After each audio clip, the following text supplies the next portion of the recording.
Բաքուն ռազմական թեժ պատրաստություն է տեսնում թուրքերի հետ զորավարժություն Նախիջևանում 40 կործանիչ Պակիստանից, ինչի է պատրաստվում Ալիևը։ Համազգային զորավարժությունների շարք է սկսում Իրանը, նպատակը հակազդելն է տարածաշրջանի սպառնալիքներին։ Փաշինյանը կգնա Անկարա Էրդողանին հանդիպելու, վարչապետի խոսնակը ոչ հերքում, ոչ էլ հաստատում է լուրը։ Ավիաաղետ Հնդկաստանում Air India-ի Boeing-ը կործանվել է թռիչքից րոպեներ անց, օդանավում 242 մարդ կար։ Ճամբարակում պայթյունն ու շենքի փլուզումը գազի արտահոսքի հետևանք է, պայթյունից զոհերի թիվը հասել է 6-ի։ Հայաստանում արհեստական ինտելեկտի գործարան կկառուցվի $500 միլիարդ, արժողությամբ ձեռնարկությունը կտեղակայվի ակադեմիական քաղաքում։ Ընտանիքների 60%-ից ավելին մեր երկրում երեխա չունի, 18.2%-ը անպտուղ է, ՄԱԿ-ի անհանգստացնող ցուցանիշները։ Հաստիկները քրեակատարողականում ավելացել են, աշխատող դատապարտյալները նույնպես, աշխատելու ցանկությունն իրական է, թե մոտիվացիան վաղաժամ ազատվելն է։ Հայ մեծերի ծանոթ-անծանոթ 60 դիմանկար, որ պատկանում է Մարտիրոս Սարյանի վրձնին, բացառիկ ցուցադրություն գրականության եւ արվեստի թանգարանում։ Արմենիայի եթերում նորությունների գլխավոր ժամն է, բարի երեկո, ես Շահանե Մեժլումյանն եմ, ամենակարևորն ու դիտարժանը մեր եթերում։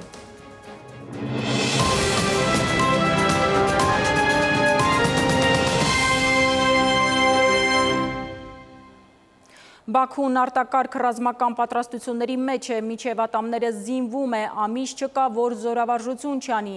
Ինչի է պատրաստվում Ադրբեջանը, հարցը հնչել է գտնելով կայունություն անկայուն աշխարհում խորագրով ապրի ֆորում 2025-ին։ Ֆորումի թեման Հայաստան-Ադրբեջան բանակցություններն էին։ Ուղիղ կապով ադրբեջանցի փորձագետ էր միացել, նա բնականաբար հերքել է ակնհայտը Բաքվի ռազմական նկրտումները։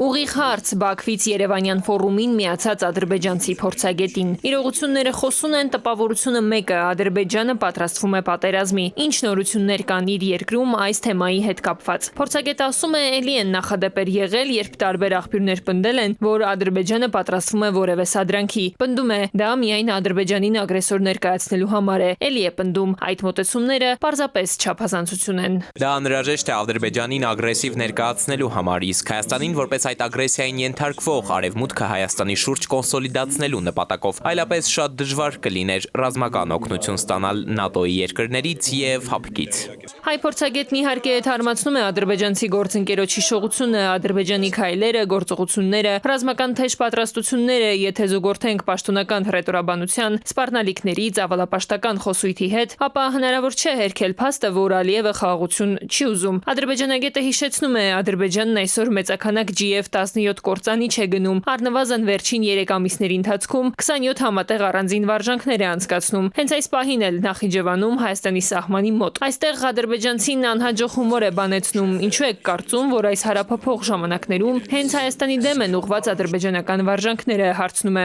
Ռուսիֆ Հուսեյնովը իբր պարզաբանում է, ասում է Ադրբեջանը սովորականի պես ամրանում է, անհրաժեշտության դեպքում միայն պարզապես պատրաստ լինելու համար։ Պարզ է, որ ադրբեջանական այս պնդումը քննադատության չի դիմանում։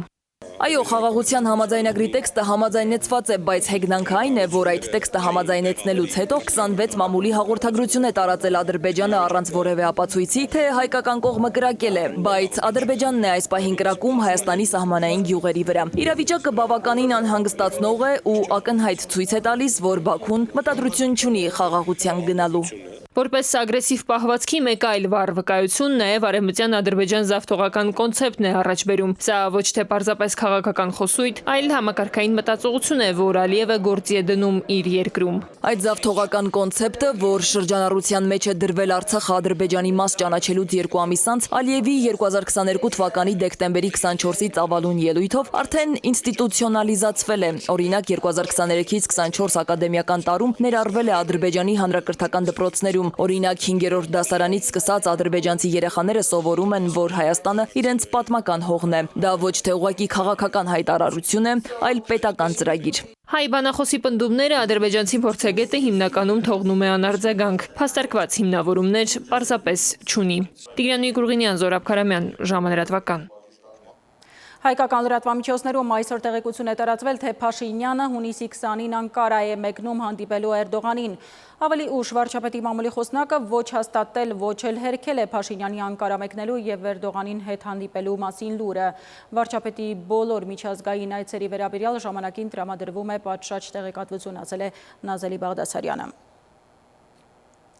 Անխախտ եղբայրություն թուրք-ադրբեջանական զորավարժությունները Նախիջևանում բուռն ընթացքի մեջ են, փորձագետները չեն վարանում ասել, որ եռացող տարածաշրջանը լուրջ սպառնալիքի տակ է։ ՄԱԳԱՏԵ-ն այսօր հաստատել է Իրանի ուրան հարստացնելու գործողությունները դատապարտող բանաձևը, եթե Իրանի դեմ պատերազմ սանձազերծվի, Բաքուն եւ Անկարան առիթը բաց չեն թողնի տիրելու այսպես կոչված Զանգեզուրի միջանցքին։ Նախիջևանում այս օրերին տեղի ունեցող թուրք-ադրբեջանական զորավարժություններն ըստ որոշ վերլուծաբանների եւ ռազմական փորձագետների ավելի շատ ուղղված են Հայաստանի եւ Իրանի դեմ։ Ալիևն ու Էրդողանը Սյունիքն են ուզում զավթել։ Արցախի օկուպացիայից հետո հիմա էլ այդ երկուսը աչքը Հայաստանի հարավային դարպասներին են դրել։ Այսպես կոչված Զանգեզուրի միջանցքն են ուզում բացել։ Այս ֆոնին Իրանի բարձրաստիճան պաշտոնյաները թուրք-ադրբեջանական դաշինքի առաջնորդներին հիշեցնում են. Հայաստանի եւ Իրանի միջև անցնող սահմանը կարմիր գիծ է, պատմականորեն անբաժանելի։ Այս անգամ Իրանի գերագույն առաջնորդի միջազգային հարցերի խորհրդականը, ով նաև Իրանի արտաքին գերատեսչության ղեկավար է եղել ժամանակին, եւս մեկ անգամ հիշեցրել է աշխարհին, որ Իրանը խափանել է այսպես կոչված Զանգեզուրի միջանցք ստեղծելու փորձը։ Երբ որոշ երկրներ փորձում էին Նախիջևանը կապել Ադրբեջանի հետ Հայաստանի միջոցով Զանգեզուրի միջանցք ստեղծելու պատրվակով, նախագիծ, որը ըստ էության կնշանակեր մասնատում եւ դեպի Եվրոպա իրանական միջանցքի արգելափակում, Իրանի Իսլամական Հանրապետությունը վճռականորեն դեմ արտահայտվեց այդ ծրագրին եւ խափանեց դրա իրականացումը։ Բնականաբար իրանցիները երբ խոսում են իրենց ունեցած բոլոր հնարավորություններով դա պաշտպանելու մասին, նաեւ դիտարկում են ուժային սցենարը, բայց այստեղ նման սցենար կարող է տեղի ունենալ միայն Հայաստան-Իրան համագործակցության արդյունքում։ Վելայաթին հայտարարել է, որ նույնիսկ Ջո Բայդենն է ԱՄՆ նախագահի պաշտոնում եղած ժամանակ խոստովանել, որ ամեն ինչ պատրաստ էր միջանցքը գործարկելու համար, բայց հենց Իրանն էր, որ թույլ չտվեց այդ նախագիծը կյանքի կոչել։ Այս հայտարարությունը վկայում է այն մասին, որ Իրանի Իսլամական Հանրապետությունը նույնիսկ առանց Ռուսաստանի աջակցության կարողացել է խելամիտ դիվանագիտության օգնությամբ պահպանել անվտանգությունը Հարավային Կովկասի տարածաշրջանում եւ կանխել ՆԱՏՕ-ի ներթափանցումը։ Վելայեթի դիտարկմամբ այսպես կոչված Զանգեզուրի միջանցքի վերջնական նպատակը ոչ միայն Իրանին հյուսիսային ուղղությունից կտրելն էր, այլև Ռուսաստանի շուրջ օղակը հարավից շրջապատելն ու փակելը, սակայն այդ նախագիծը եւս ձախողվեց։ Նախ այդ ճակերտավոր միջանցքը հակասում է Իրանի կենսական շահերին, այն վտանգ է ներկայացնում նաեւ Ռուսաստանի կենսական շահերի համար, հետեւաբար առնվազն երկու խոշոր տերություն կան, որոնք շահագրգիռ չեն ԱՄՆ-ին նման ճակերտավոր միջանցքի գոյությամբ, ել չասեմ Հայաստանի համար ինչպիսի գոյութենական վտանգ դա կարող է ներկայացնել, ըստ էության տրոհելով Հայաստանի երկու մասի։ Իրանագետներն այս փուլում որոշ չափով չափազանցված են համարում պնդումը, թե ադրբեջանա-թուրքական նախաձեռնությունն արդեն ձախողվել է։ Հարցն օրակարգից դեռ չի հանվել։ Հնարավոր է ուժ գործադրելու հավանականությունն այս պահին փոքր-ինչ նվազել է, սակայն ըստ վերլուծաբանների Թուրքիան ու Ադրբեջանը ռազմավարական նպատակների ցանկից այսպես կոչված Զանգեզուրի միջանցքը դուրս չեն բերել։ Գրեթե 100-ամյակ այս ծրագիրը առաջ է մղվում թուրքական կողմից եւ այն մասը կարևոր Թուրքիայի եւ Ադրբեջանի համար պանթյուրանականության այդ ծրագրի ոսով եմ բացառապես պատրանքի շրջանակներում, հետեւաբար որևէ պարագայում նրանք չեն հրաժարվելու այդ միջանցքը գծելուց։ Եվ քանի որ իրավիճակը շատ լարված է Մերձավոր Արևելքում եւ Թուրքիան իրեն ներկայացնում է որպես գլխավոր հակաիսրայելական ուժերից մեկը, այս իրավիճակում Անկարան էլ չի ձգտի, չի ցանկանա Թեհրանի հետ հակամարտության մեջ մտնել, բայց Ադրբեջանը հետքայլ չի անում, շարունակում է ձգտել էքստերիտորիալ միջանցքին։ Նաիրի Մուրադյան, ժամը լրատվական։ Համազգային զորավարժությունների շարք է սկսում Իրանը, կարգադրությունն այսօր Իրանի զինված ուժերի գլխավոր շտաբի պետ գեներալ-մայոր Մոհամմադ Բաղերինն է արել։ Ըստ մեհր գործակալության Բաղերին հայտնել է, որ զորավարժությունների նպատակն է բարձրացնել Իրանի զինված ուժերի պաշտպանական կարողությունը։ Հայոց եկեղեցու եւ կաթողիկոսի դեմ մեղադրական ելույթներով է փայլատակել Կովկասի մահմեդականների հոգևոր առաջնորդը։ Նա չի մարսել եկեղեցիների համաշխարհային խորհրդում տեղի ունեցած համաժողովը, որն անցկացվել է հայոց վեհափարի առաջարկով եւ որտեղ բարձրաձայնվել է Արցախում Ադրբեջանի ոճրագործությունների մասին։ Զավեշ տալին այն է, որ հայոց եկեղեցու դեմ հանդես է գալիս մի հոգևորական, որը ուրացել է իր ծագումն ու ազգությունը և ուղն ու ծուծով թաղված է կոռուպցիայի մեջ։ Ով է իրականում Ալաշուքյուր Փաշազադեն, ժամի անդրադարձը։ Կովկասի մահմեդականների վարչության ղեկավար Շեյխուլ Իսլամ Ալաշուքյուր Փաշազադե։ Մարդ, ում անունը ավելի շատ է հայտնվել կոռուպցիոն սկանդալներում, քան հենց Իլհամ Ալիևինը։ Ազգությամբ թալիշ այս հոգևորականը մի քանի անգամ է մեղանչել իր ծագման դեմ։ Իհարկե, բազմաթիվ են խայտարակ տխուր պատմությունները Փաշազադե անվան շուրջ, բայց դրանցից միայն մեկն էլ մատնում է այս գործչի իրական նկարագիրը։ Ալիև Էլչիբեյը հենց այս տեսանյութում է պատմում, որ Ալաշուքյուր Փաշազադեն որպես ազգությամբ Թալիշ Մողանյան հանրապետության նախագահ Ալաքրամ Հումմաթովի կողքին է նստել, օրհնել նորաստեղծ Թալիշական հանրապետությունը, խոնարհությամբ հաստատել Հումմաթովի այն միտքը, որ Ադրբեջանի տարածքը թյուրքերի հետ որևէ կապ չունի եւ թյուրքերը պիտի դուրս շպրտվեն Ադրբեջանից։ Բայց երբ գալիս հասնում է Թալիշ Մողանյան հանրապետության անկման պահը, այս նույն հոգևորականը լքում է հայրենասեր Թալիշի կերպարը, որոշում ճամբարափոխ լինել, ուրանալ ազգությունը, կեղծ ցուցմունքներ տալ Թալիշական ազգային շարժման գրեթե բոլոր առանցքային գործիչների դեմ։ Գործին միանում է նաև եղբայրը։ Հիմա այս ազգադավ հոգևորականին չեն հարգում թե այսպես կոչված էթնիկ ադրբեջանցիները ծագման պատճառով, եւ թե հենց Թալիշները, որովհետեւ բոլորին հայտնի գաղտնիք է նրա պատմական դավաճան լինելը։ Հայկական աղբյուրը ուսումնասիրել է հոգևորականի մերժված լինելու էլի պատճառներ կան, ամենախոշորներից կոռուպցիան։ Ալաշուքյուր Փաշազադեն իր ողջ ընտանիքով ներառյալ եղբայրը Ջավանշիրը, որդիները եւ փեսաները թաղված են կոռուպցիայի մեջ, եւ սա է այն հիմնական պատճառը, որ ադրբեջանական հասարակությունն ատում է Փաշազադեին եւ նրա ընտանիքին։ Տարբեր տարիների ընթացքում հրապարակվել են Փաշազադեի արտասահմանում ունեցած անշարժ գույքի մասին տեղեկություններ, որոնք միայն Չեխիայի տարածքում գերազանցում են մի քանի 100 միլիոն դոլարը։ Սատանայի որդի ու անաստված հոգևորականի մասին 13,000 մեկնաբանությունների ուսումնասիրությամբ ամենաշատը հենց այս նկարագիրներն են հանդիպում։ Եվ հիմա պատմության ամենավարկաբեկված հոգևորականներից մեկը հանդգնել է բողոքի նամակ ղել եկեղեցիների համաշխարհային խորհրդի գլխավոր քարտուղարին։ Հայ առաքելական եկեղեցուն մեղադրել է մարդկանց բռնության մղելու, հայ ժողովրդին մինչև մահ պայքարելու կոչ անելու, հայ ժողովրդի ապագան նոր վտանգների ու աղետների մեջ ներքաշելու մեջ։ Ահա այսպիսի պատկերավոր ձևակերպումներ Փաշազադեի կատարմամբ։ Նրա կոկորտին ամենայն հայոց կաթողիկոսի առաջարկով եկեղեցիների համաշխարհային խորհրդի կազմակերպած համաժողովն է մնացել։ Ամբողջ քրիստոնեական համայնքը աջակցեց այս գաղափարին, եւ դա առավել քան ընդունելի եւ առավել քան տրամաբանական է։ Զուգահեռաբար սրա վերաբերյալ առնվազն ոչ մի առարկություն չեն ունեցել մահմեդական համայնքները, իսլամական համայնքները, համախմբող կառույցները, առնվազն որոշ դեպքերում իրենց լռությամբ աջակցել են այս համաժողովի իրականացմանը։ Ալիևի պես պատմական արդարությունից շատ է դողում այս հոգևորական կոչվածը։ Իսկ ով կուզեր խոսել, լսել մի պատմության մասին, որի անջնջելի էջերում է ուրացել սեփական ազգությունն ու ծագումը։ Հոգևորական, որ լռությամբ հանցակից է մանկան ու տարեցի սպանության, եկեղեցիների քանդման ու բազում այլ անհաշվելի մեղքերի։ Տիգրան Գուրգինյան, ժամը լրատվական։ Այժմ այն մասին, թե ինչ եք դիտելու թողարկման երկրորդ հատվածում, ամենահետաքրքիրը դեռ առջևում է։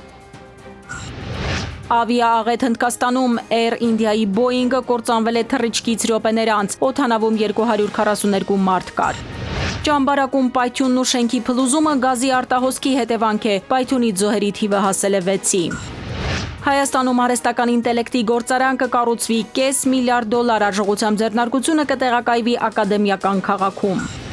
Ընտանիքների 60%-ից ավելին մեր երկրում երեխա չունի, 18.2%-ը անպտուղ է, ՄԱԿ-ի անհանգստացնող ցուցանիշները։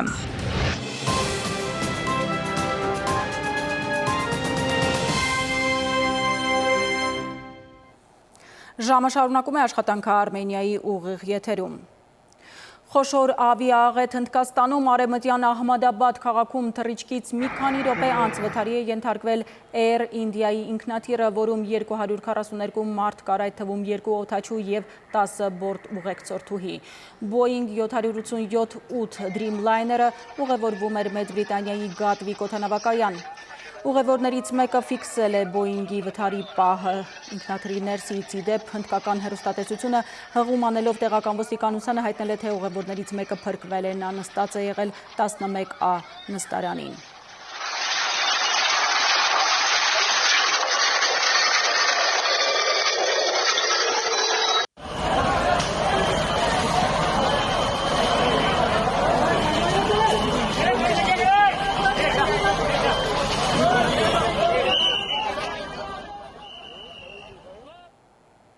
Հաջորդ թեմայի մասին վարչապետ Նիկոլ Փաշինյանը շնորհավորական ուղերձներ է հղել Ռուսաստանի Դաշնության նախագահ Վլադիմիր Պուտինին եւ կառավարության նախագահ Միխայիլ Միշուստինին Ռուսաստանի օրվա առթիվ։ Փաշինյանը ուղերձում հույս է հայտնել, որ համատեղ ջանքերի շնորհիվ Հայաստանի եւ Ռուսաստանի միջև հարաբերությունները կզարգանան եւ կամրապնդվեն ի նպաստ հայ եւ ռուս ժողովուրդների բարօրության։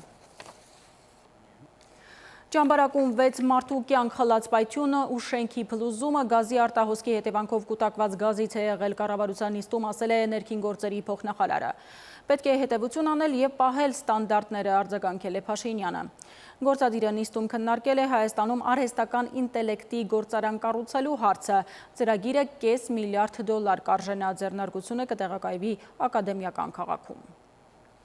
Կառավարությունում անդրադարձան Ճամբարակի բնակելի շենքում տեղի ունեցած պայթյունին, որի հետևանքով 6 քաղաքացի զոհվեց։ Անօթևան մնացածները գիշերել են հյուրանոցում, մի մասն էլ վերադարձել իրենց տները։ Նիստում ցավակցեցին զոհվածների ընտանիքների անդամներին։ Եվ այստեղ մենք էլի պետք է վերադառնանք մեր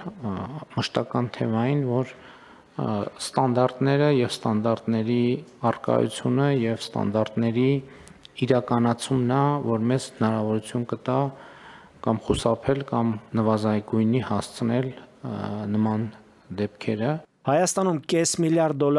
AI արհեստական ինտելեկտի գործարան կկառուցվի։ Ծրագիրը նախատեսված է իրականացնել ակադեմիական քաղաքում, որի գործարկումը տեղի կունենա 2026-ին։ Դժոխային իրադարձությունների միջով անցնելով հիմա հասել ենք մի կետի, որ մեր երկրի առաջ բացվել են այնպիսի հնարավորություններ, որ թույլ տվեք ասենք մի չեմ ուզում տեն շատ տարածական բան ասել, բայց մեր պատմության մեջ մենք այսպիսի շանս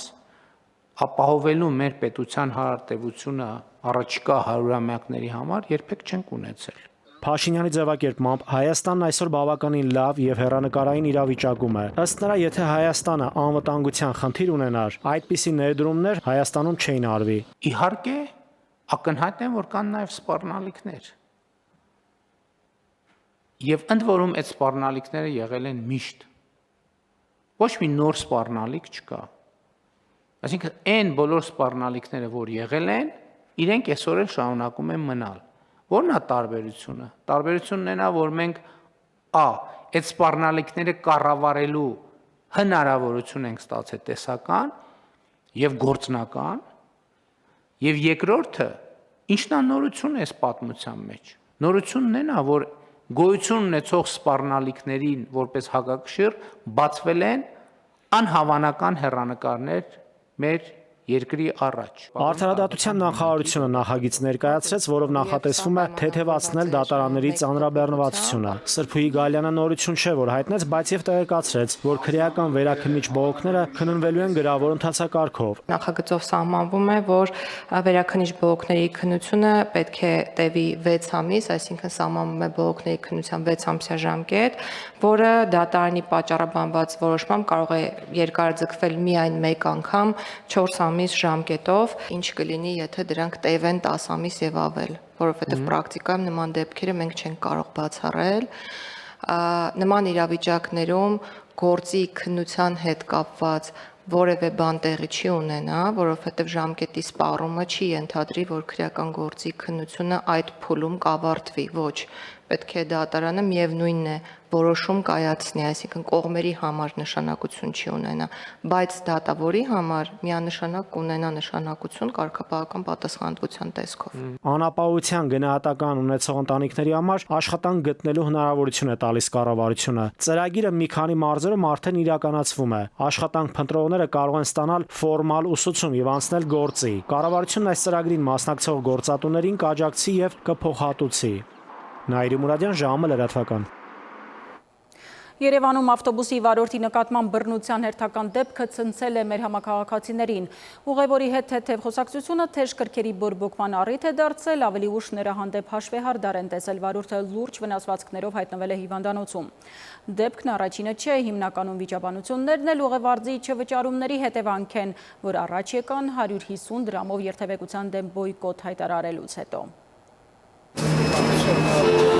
Երևանի տրանսպորտի ոլորտների մասնակցության վեճերի մասին լուրերն առավել հաճախակի են դարձել։ Վերջին դեպքն առավել թարմ է։ Բռնության է ենթարկվել 31 համարի ավտոբուսի վարորդը։ Իրականում այս խնդիրն ավելի խորքային է, քան առանձին վարորդի եւ ուղևորի միջև վեճը։ Նախնական խոսակցություն է եղել ավտոբուսի հետևի դուռը բացել չբացելու հարցի հետ կապված, այն պարագայում, որ այնտեղ հստակ նշված է, որ դռնից է պետք մուտք գործել եւ որից իջնել, վարորդը առաջ կատարել է իր պարտավորությունները շարունակել է երթևեկել։ Վիճաբանությունն այստեղ չի ավարտվել։ Երկու քաղաքացիները փորձել են վրեժ խնդիր լինել ծեծելով վարորդին։ Օգնության հասած մյուս վարորդի նկատմամբ եւս բռնություն է կիրառվել։ Ծանր մարմնական վնասվածքներով տուժած վարորդին տեղափոխել են հիվանդանոց։ Նա կողոսկրի թոքի վնասվածք է ստացել։ Հաղորդում է տրվել հանցագործության մասին,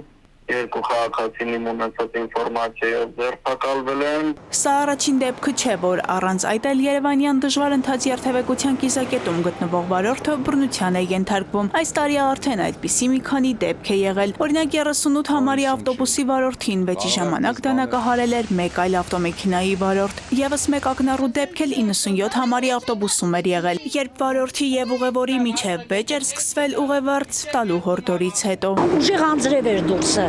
Դպրոցական երեխուն վարորդը ինա ուզում է իջացնի։ Հավատացեք, հենց մեկը ես ընկել եմ վիճաբանության մեջ։ Այդ 150 դրամը, որը հաճախ դառնում է վիճաբանության պատճառ, ոչ միշտ է, որ վճարում են մարդիկ։ Վարորդները լինում է հետևի դուռը փակ են պահում, որպեսզի ժողովուրդը առաջանա։ Վարորդների շրջանում եւս հակասություն կար։ Մի մասը պնդեց, թե հաճախ խնդիր է լինում վալիդատորների հետ, մյուսները հերքեցին։ Իսկ քաղաքացիները փաստում են, որ նման դեպքերում վարորդները հորդորում են ուղևորին վճարել սահմանված ուղևորցը։ Փաստորեն վարորդը, որն առանց այն էլ պարտավոր է զգոն հետևել ճանապարհին, ստանձնում է եւս մեկ պարտավորություն՝ հետևել քաղաքացիներին, որպեսզի ուղևորները վճարում կատարեն։ Այսինքն ամեն դեպքում վերահսկողական պատասխանատվություն կա ձեր վրա, դուք հետևում եք ով է վճարում։ Այո։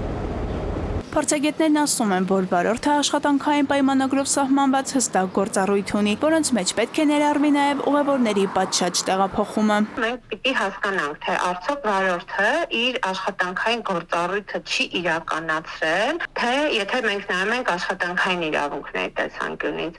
թե օրինակ իրեն պարտադրված է, որ ինքը հետևի ուղևորցի վճարումներին։ Վճարման վերահսկողությունը լիարժեք չի կարող դրվել վարորդի վրա, հատկապես տեխնիկական խնդիրների առկայության պայմաններում։ Մասնագետներն ասում են, որ ոչ մի աշխատող պետք է չհայտնվի միջադեպի էպիկենտրոնում, այն պատճառով, որ գործատուն անբավարար համակարգ է ներդրել։ Հասմիկ Անտոնյան, ժամը լիատվական։ Նրանք, ովքեր սեպտեմբերին առաջին անգամ դպրոց պիտի գնան, արդեն այս օրերին պիտի օնլայն հայտ ներկայացնեն։ Ընդհանուր հայտագրումը հունիսի 24-ից է սկսվելու, իսկ այժմ միայն արտոնություն ունեցող առաջին դասարանցիներն են հայտագրվում, որոնց քույր եղբայրները նույն դպրոցն են հաճախում կամ ծնողներն են այնտեղ աշխատում։ Հայտագրման օնլայն հարթակը, որ ստեղծվել է կոռուպցիոն ռիսկերը բացառելու նպատակով, այս օրերին գերծանրաբեռնված է աշխատում եւ ծնողներին խնդիրների առջև կանգնեցնում։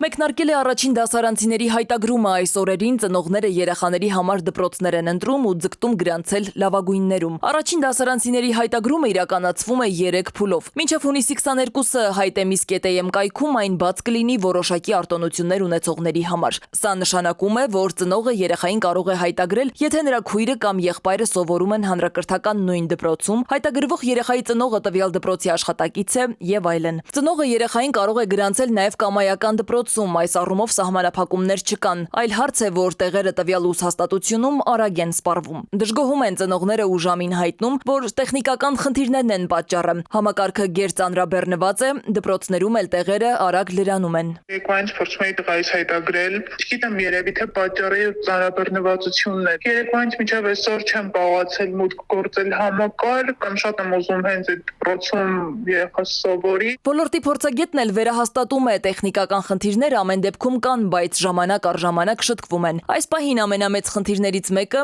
երեխայի հանրային ծառայությունների համարանիշի բացակայությունն է, որի դեպքում ծնողը չի կարողանա գրանցում կատարել։ Հանրային ծառայության համարանիշ ունենալը տարբեր պատճառներով կարող է պայմանավորված լինել, ասենք արտերկից են եկել կամ չեն ուզում հանրային ծառայության համարանիշ ունենալ։ Այդ դեպքում համակարգը այդտեղ բաց ունի։ Դառնաց դրա չեն կարող։ Ծնողը եթե չունեցավ չի կարող։ Երեխային դպրոց ընդունելու, գրանցելու այս մեթոդն ըստ փորձագետի արդյունավետ տարբերակ է։ Այն բացառում է մարդկային գործոնն ու հնարավոր կոռուպցիոն ռիսկերը։ Դպրոցներ կան, որտեղ ծանոթով են ընդունվում, որովհետև այնքան շատ են երեխաները։ Կարծում եմ սա մարդկային գործոնը նվազեցնում է ու այդ առումով ավելի արդյունավետ տարբերակ է։ Այսինքն ուսուցիչը չի որոշում սրա երեխային ընդունեն կամ նրա երեխային չընդունեն, իսկ համակարգային խնդիրները տեխնոլոգիաների ձեռը մենք կրակ ենք ընկել, երբեմն կարող լինի այդպես բաներ։ Հունիսի 24-ից արդեն կմեկնարկի հայտագրման երկրորդ փուլը, ապա կհաջորդի երրորդը։ Հայտագրումը կշարունակվի ամբողջ ուսումնական տարվա ընթացքում։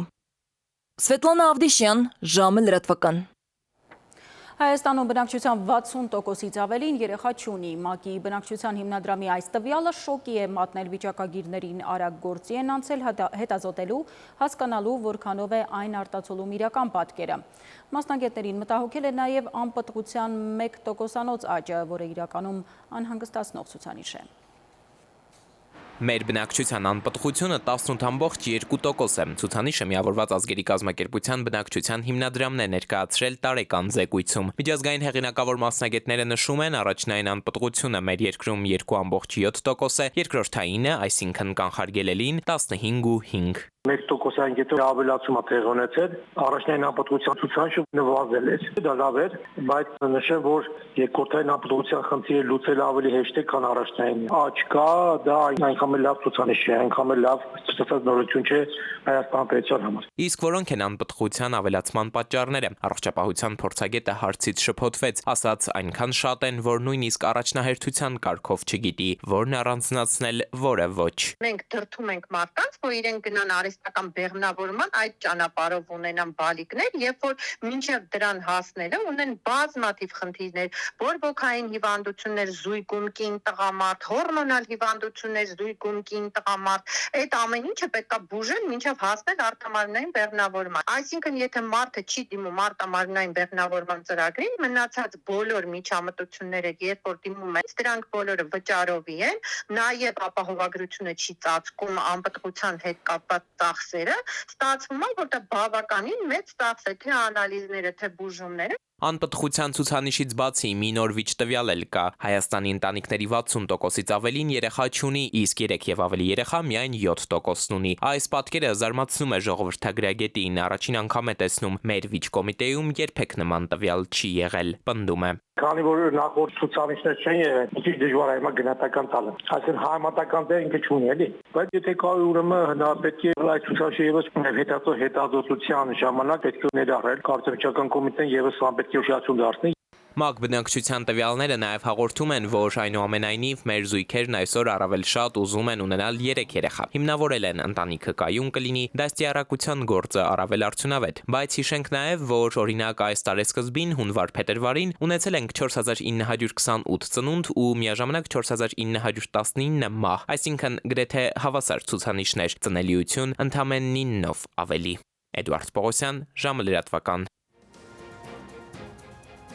Կրկին դադար մեր եթերում կվերադառնանք քիչ անց։ Հաստիկները քրեակատարողականում ավելացել են, աշխատող դատապարտյալները նույնպես։ Աշխատելու ցանկությունն իրական է, թե մոտիվացիան վաղաժամ ազատվելն է։ Հայ մեծերի ծանոթ անծանոթ 60 դիմանկար, որ պատկանում է Մարտիրոս Սարյանի վրձնին, բացառիկ ցուցադրություն գրականության եւ արվեստի թանգարանում։ Մեդիա աշխարհ, որտեղ կտեղա անձրև, ավելին հաջորդ հիվ։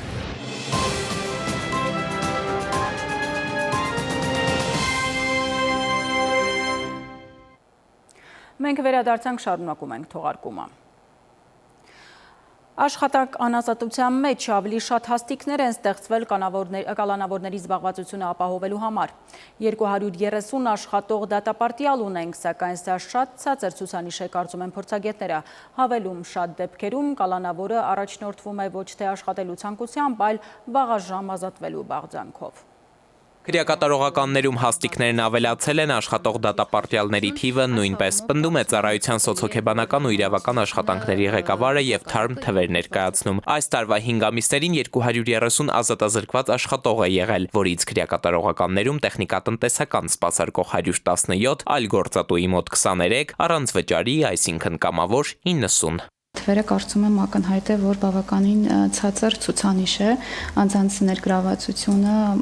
վարձատրվող աշխատանքներում։ Այս արձանագրումը նաև խոշտանգումների կանխարգելման կոմիտեն է արել արտախցային պայմաններում զբաղվածություն ապահովելու համար գործուն քայլեր ձեռնարկելու կոչով։ Մարդու իրավունքների պաշտպանն էլ մատնանշել էր, թե դատապարտյալներն իսկապես մեծ ցանկություն ունեն աշխատելու, բայց այս հնարավորությունը սահմանափակված է քրեակատարողականների հաստիքներով։ Կառույցի պաշտոնյան հակադարձում է։ Երբեմն լինում է տպավորություն, որ ազատությունից զրկված անձինք ցանկանում են աշխատել, սակայն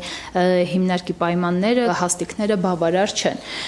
Նախ ուզում եմ նշել, որ մենք ունենք նաև հակառակ վիճակագրություններ, որ գրեթե չի լինում այնպիսի տարվա կտրվածք, որի ընթացքում բոլոր հաստիքները համալրված են լինում, որովհետև իհարկե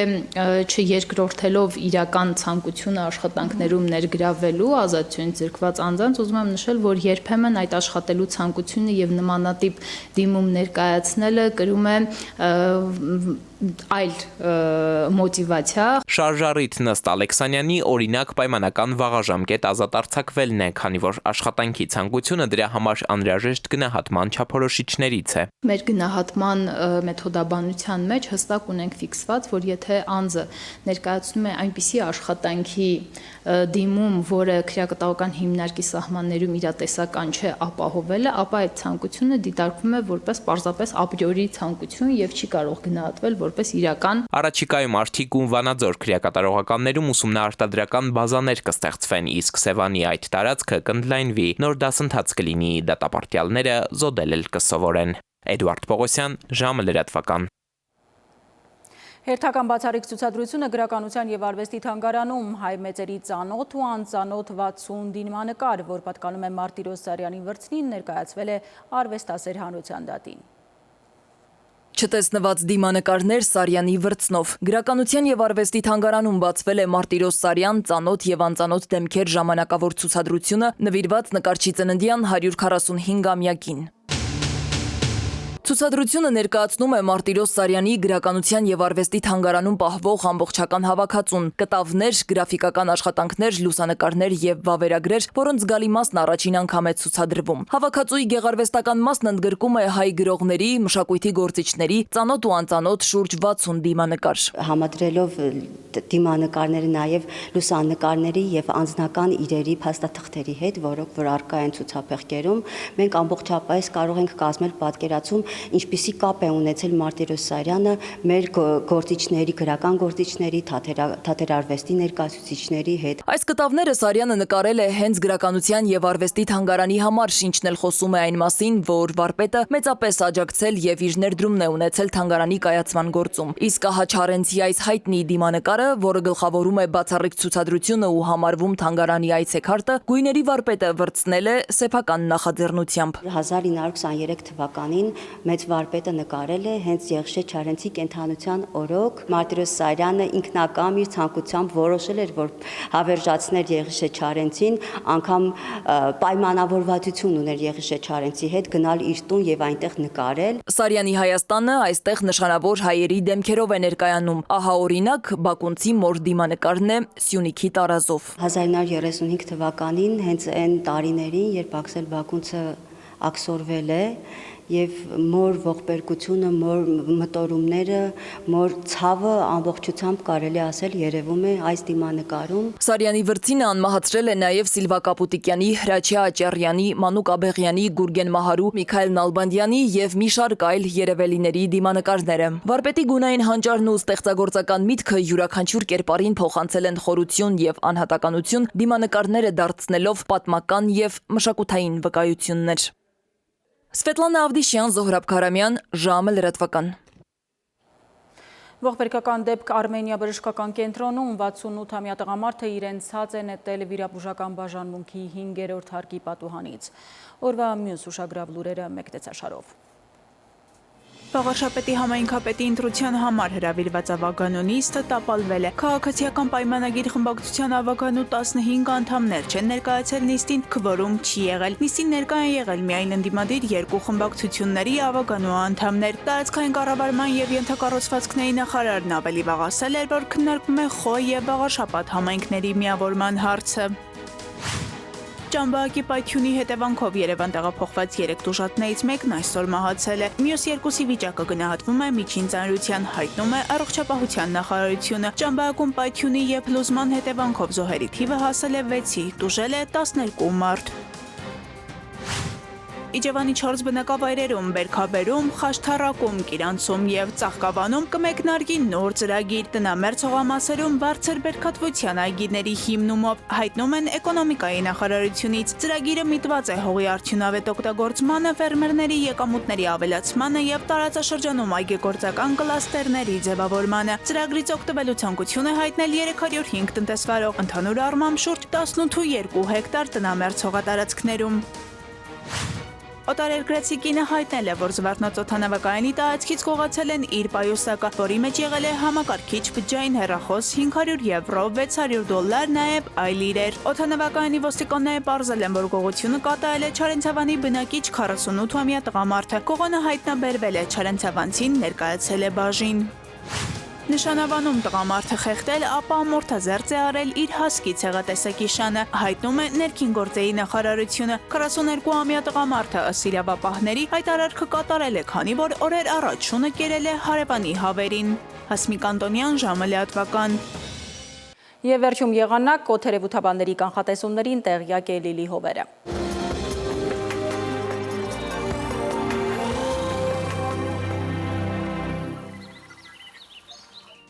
Բարի երեկո, եղանակի տեսության հովանավորն է Ֆերոսի ապրանքանիշը, իր հուսալի անվտանգ գերխնայող գազի կաթսաներով։ Դրանք պաշտոնապես ներկայացված են էքստերիեր խանութ սրահներում, Ֆերոսի եղանակ ստեղծող կաթսաներ, Մետեո աշխարհ նախ Հայաստան։ Մեր երկրի մեծ մասում ուրբաթ է կանցնի փոփոխական երկնքով, տեղումներ սպասվում են առավելապես հյուսիսային գոտիներում, ջերմաստիճանը կբարձրանա ևս 4 վաղը ցերեկը Շիրակում, Կոտայքում, Գեղարքունիքում, Արագածոտնի եւ Վայոց-Ձորի լեռնային գոտիներում կդիտվի 24-ից 28 աստիճան։ Վայոց-Ձորի եւ Արագածոտնի նախալեռներում սպասվում է 28-ից 36, Լոռիում 24-ից 28, Տավուշում 30-ից 33, Արարատում Արմավիրում կդիտվի 33-ից 36 աստիճան։ Սյունիքի հովտային գոտիներում սպասվում է 30-ից 35, Սյունիքի նախալեռներում 23-ից 27 աստիճան։ Երևանում օրը կանցնի փոփոխական երկնքով, սպասվում են տեղումներ, այս գիշեր 18-ից 20, ցերեկը 33-ից 35, երեկոյան 24-ից 27 աստիճան։ Այսքանն էինք պատրաստել այսօրվա համար, ես ձեզ հրաժեշտ եմ տալիս եւ մաղթում խաղաղ գիշեր։